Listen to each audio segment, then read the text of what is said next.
El pernil cuit, originari de la ciutat de York, s'elabora bullint la cuixa del porc en una olla amb salmorra. Després pot ser envasat en llauna on se sotmet a una altra ebullició, fet que li garanteix un millor sabor i que conservi més les propietats. Aquest pernil cuit de porc blanc és baix en greixos.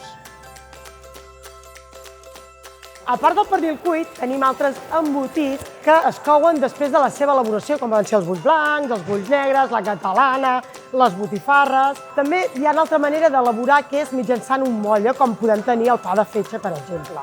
Els no ser embotits forats, és a dir, que són cuits, tenen una caducitat més curta perquè contenen molta més aigua.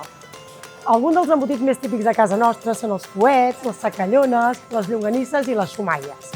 Són elaboracions fetes amb carn de porc, ensalada, sal i pebre negre.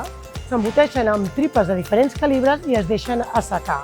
La seva diferència, el calibre de les tripes i la quantitat de sal i pebre o del tipus de carn que puguin portar cadascuna d'elles.